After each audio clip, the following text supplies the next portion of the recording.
চলে যাব এখান থেকে, কেউ থাকবে না।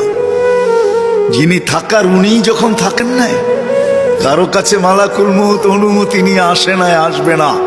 শুধু একজন মুহাম্মদুর রাসূলুল্লাহ সাল্লাল্লাহু আলাইহি ওয়াসাল্লামের কাছে মালাকুল মউত যখন আসছেন, তো আল্লাহ বলছে বন্ধুর কাছে অনুমতি নিয়ে ঢুকবে। অনুমতি দিলে ঢুকবে, নাইলে ফিরে আসবে। বন্ধু আমার, খবরদার অনুমতি ছাড়া যায় গর্জায় ঢুকা যাবে না। আমাদের কারো কাছে অনুমতি নিয়ে আসবে না, ওনার কাছে অনুমতি নিয়ে গেছেন।